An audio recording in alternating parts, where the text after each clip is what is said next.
दोस्तों, स्वागत है आपका स्टॉक युक्ति यूट्यूब चैनल पर। और इस चैनल पर अब आज हम बात करने जा रहे हैं रिलायंस इंफ्रास्ट्रक्चर से जुड़ी हुई एक खबर की। तो खबर क्या आ रही है कि रिलायंस इंफ्रास्ट्रक्चर ने अपने शेयर्स को बेचा है और उसके बेसिस पे रिलायंस इंफ्रास्ट्रक्चर ने बहुत अच्छी खासी जंप ली है। ठीक है, पहले खबर पढ़ लेते हैं कि क्या खबर है। तो खबर क्या है यहाँ पर कि रिलायंस इंफ्रा जम्प्स ऑन डेप्ट reduction fund raising plan up 48% in 4 days. अब हुआ भी है। ठीक है, रिलायंस इंफ्रास्ट्रक्चर में एक भयंकर अपमूव आया है पिछले कुछ दिनों में। ठीक है, और आप देखिए ना, 48% 4 दिनों में वो ऊपर चला गया। मतलब 50% उसने पैसा कमा के दे दिया अपने इन्वेस्टर्स को महज 4 दिनों में। ठीक, अब यहाँ पे पूरा देखते हैं कि केस हुआ क्या है कि रिलायंस इंफ्रास्ट्रक्चर, जिसे हम आर इंफ्रा भी बोलते हैं, रेल्ड 12% टू ₹320। राइट, आज के समय में जो भी उसकी करंट वैल्यू है वो 320 के आसपास चल रही है। और पूरा है क्या दोस्तों कि रिलायंस इंफ्रास्ट्रक्चर ने एक अप्रूवल दिया है प्रेफरेंशियल इशू का। अभी प्रेफरेंशियल इशू क्या होता है, पहले जिनको नहीं पता उनके लिए बता देता हूँ कि फॉर एग्जांपल मैं कंपनी का मालिक हूँ और मैंने पीछे से क्या, एक बोर्ड डायरेक्टर्स की एक मीटिंग हुई और मतलब सारे स्टेक होल्डर्स आए, जितने भी एक पावरफुल स्टेक होल्डर्स है कंपनी के और या शेयर होल्डर्स हैं, और उन्होंने बैठकर एक डिसीजन लिया कि हम मिस्टर ABC को या XYZ को, एक कंपनी को, एक इंडिविजुअल को, एक हाई वैल्यू पर्सन को हम अपने शेयर्स बेच देते हैं। उससे फ़ायदा क्या होगा कि कंपनी को पैसे मिल जाएंगे। ठीक है, उससे नुकसान क्या होगा कि एक नया प्रमोटर सामने आके खड़ा हो जाएगा।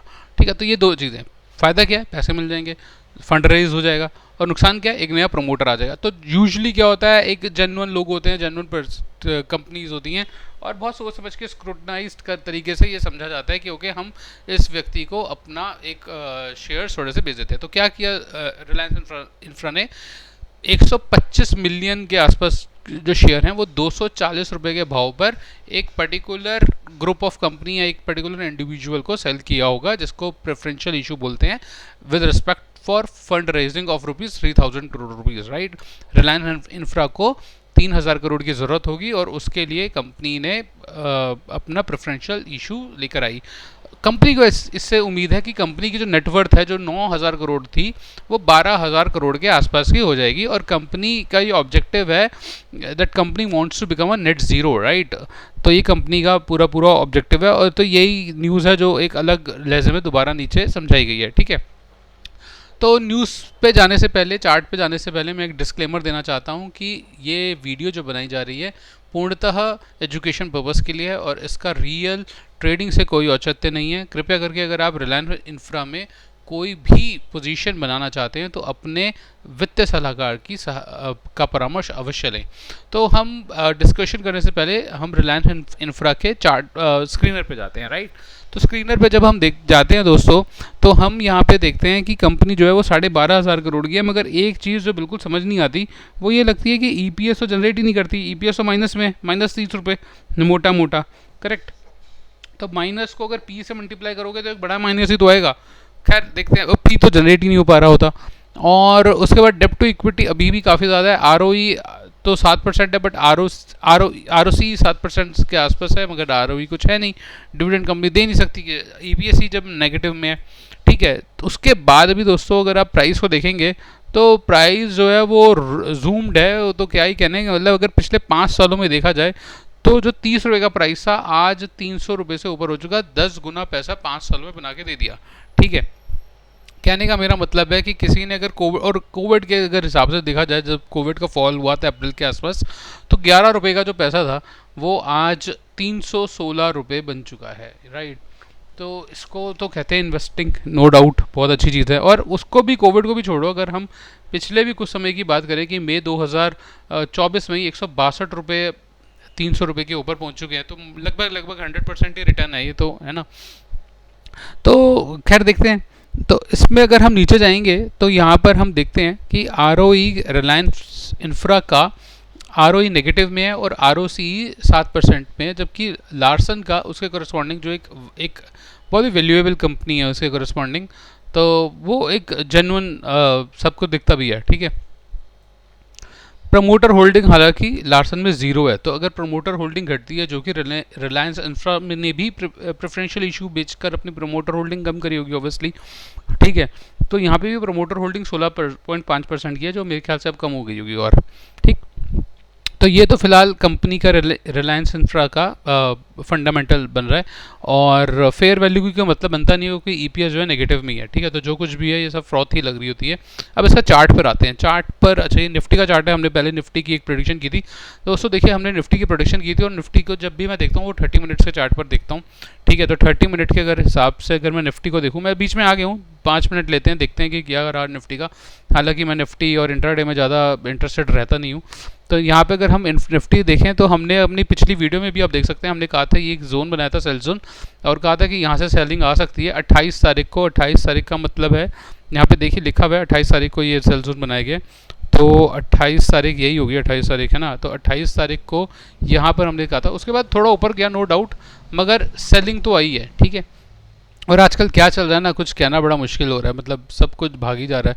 जो भी ये बजट प्री इलेक्शन रैली है, जैसे मोदी जी के समय की भी प्री इलेक्शन रैली थी, अब ये अमेरिका के इलेक्शन होने वाले हैं, इस पर भी एक वीडियो बनाएंगे, चर्चा करेंगे इस पर भी कि क्या इलेक्शन है और क्या इसका इम्पैक्ट होता है, क्या।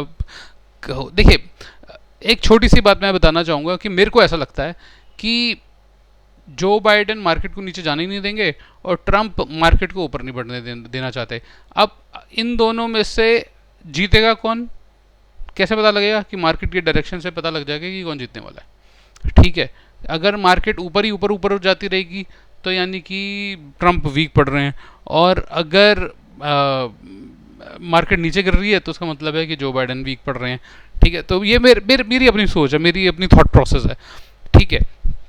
खैर हम देखते हैं इसको आगे क्या होगा, इसको बाद में देखते हैं। अभी रिलायंस इंफ्रा के हम चार्ट पे जाते हैं, तो रिलायंस इंफ्रा के चार्ट, अच्छा रिलायंस इंफ्रा पे भी दोस्तों मैं एक वीडियो बना चुका हूँ काफ़ी समय पहले, और ज़्यादा तो समय नहीं होगा हमारे चैनल को, मुश्किल से 2-3 हफ्ते पहले ही मैंने वीडियो बनाई होगी, और इसको हम ज़रा 1 डे पर ही देखते हैं अभी। अच्छा दोस्तों देखिए हमने क्या किया था, हमने भी एक वीडियो बनाई थी जब भी, तो हमने भी यहाँ पर एक टारगेट दिया था अपना, कोई इस रेंज पे था, और हमने भी कोई 20-21% का टारगेट दिया था 264 रुपये का, जो अचीव भी हुआ, ठीक है। और देखा जाए तो 240 रुपये पर भी हम लोगों ने कुछ ना कुछ तो मार्क किया हुआ है, अब याद नहीं है मेरे को क्या मार्किंग है ये, ठीक है, मगर इसके करस्पॉन्डिंग भी यहाँ पर और इसी रेट पर उन्होंने ये डील हुई है, ठीक है।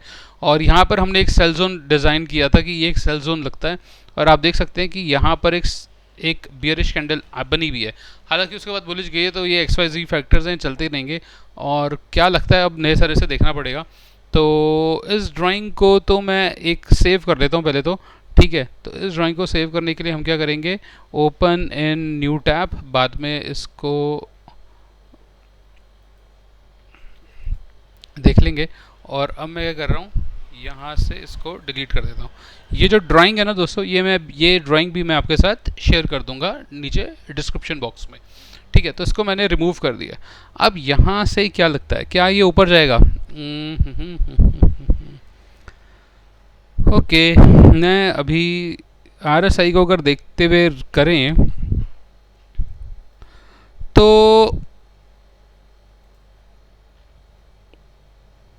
हो सकता है चला जाए ऊपर। समझदार व्यक्ति तो देखिए एंट्री नहीं मारेगा अभी, ठीक है। और थोड़ा सा अगर वीकली स्ट्रेंथ पे अगर हम देखें,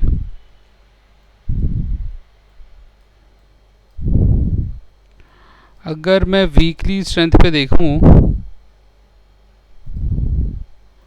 तो ये, और देखिए दोस्तों भी ना थोड़ा सा बचना चाहिए, भी कुछ कह नहीं सकते है ना, या तो इस लेवल पे कंसोलिडेट हो जाए ना, थोड़ा सा कंसोलिडेट हो, ठीक है, सांस ले इस जगह पर, उसके बाद तो समझ में भी आता है। हालांकि देखिए वीकली ब्रेकआउट है और बहुत अच्छा ब्रेकआउट है, इनगल्फिंग कैंडल बनी हुई है वीकली बेसिस पर, करेक्ट, ठीक है। पूरा का पूरा मतलब ये क्या बोले तो बुलिश माराबूजू कैंडल है, सीधा ऊपर ही निकल रही है ना, तो एक अच्छी खासी कैंडल है। ये पूरा जो डाउन था 2024 अप्रैल के आसपास का, वो पूरा का पूरा यहाँ पर कवर करा गया है, ठीक है, सिंगल एक कैंडल में, तो ठीक है, पॉसिबिलिटी है और ठीक लग भी रहा है। मगर मेरे ख्याल से यहाँ पर एक बेटर वही रहेगा और सस्टेनेबल चीज़ वही रहेगी कि वो यहाँ से नीचे आए, थोड़ा सा करेक्ट करे, मूविंग एवरेज का सपोर्ट ले, उसके बाद दोबारा ऊपर जाए। हमें भी मौका दे, हमें भी खाने दे थोड़ा सा, नहीं खैर क्या बोल सकते हैं इस बारे में। मगर इसके टारगेट्स तो दोस्तों अब ये मतलब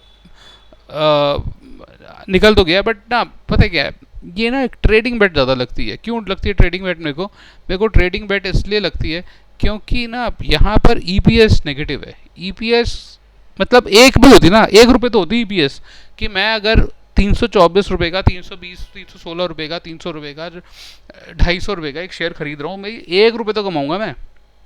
कंपनी गारंटी तो देती है इस बात की भाई, ईपीएस एक तरह की गारंटी तो है कि अर्निंग पर शेयर क्या दे रही है, कि मैं कंपनी कह रही है कि भाई मेरे यहाँ पर अर्निंग पर शेयर 1 रुपये है। करेक्ट, यहाँ पे कह रही है कंपनी कि मेरे पास अर्निंग पर शेयर कितना है, 30 रुपये, -30 रुपये, मतलब तुम मेरे को पैसे दो और फिर मैं तुमसे 30 रुपये और ले लूँगी। तो यहाँ पर थोड़ा सा ट्रेडिंग बेट ही है। तो ट्रेडिंग जब भी हम करते हैं तो स्टॉप लॉस के साथ ही करते हैं। तो ये थोड़ा सा देखना पड़ेगा आप लोगों को, ठीक है। कोई सेल और परचेज की रिकमेंडेशन नहीं है। 1 आवर की कैंडल में सपोर्ट भी लिया कंपनी ने, और ये थोड़ा सा आरएसआई को भी सपोर्ट लेना चाहिए 1 आवर की कैंडल में, और उसके बाद फिर ऊपर निकले तो देखना पड़ेगा, ठीक है, तब दोबारा हम वीडियो बनाएंगे। तो दोस्तों ये था रिलायंस इंफ्रा से रिलेटेड हमारा एक एनालिसिस। अभी मेरा मानना तो है, मतलब मैं अपने लिए क्या सोचूंगा, मैं कोई भी बड़ी इन्वेस्टमेंट करने से बचूंगा। मैं चाहूँगा वेट एंड वॉच, बहुत बारीकी से नज़र देखेंगे, ये पैसा भी यहीं बनेगा दोस्तों, नो डाउट, ठीक है। और ट्रेडिंग करेंगे, इसमें मैं इन्वेस्टमेंट नहीं करना चाहता। मैं इसमें एंट्री मारूंगा, इसमें से एग्जिट मारूंगा, स्टॉप लॉस लेकर काम करूंगा। नीचे गया तो दिक्कत ख़त्म, ऊपर गया तो बढ़िया है। मेरा टारगेट आता है, मैं एग्जिट मारूंगा, उससे ऊपर जाता है तो कोई बात नहीं, फिर देखूंगा कंसोलिडेट कहाँ कर रहा है, फिर एंट्री मारूंगा। तो इट्स समथिंग लाइक एज के क्लच दबा दबा के गाड़ी को आगे बढ़ाएंगे, ठीक है। So it's something like this way. तो ये था दोस्तों मेरा एनालिसिस। अगर आप वीडियो को अंत तक देख चुके हैं तो एक वीडियो को लाइक करना बनता है, हमारे चैनल को सब्सक्राइब कीजिए अगर इसी तरह की वीडियोस आप पसंद करते हैं, और चैनल को अंत तक देखने के लिए बहुत बहुत धन्यवाद दोस्तों।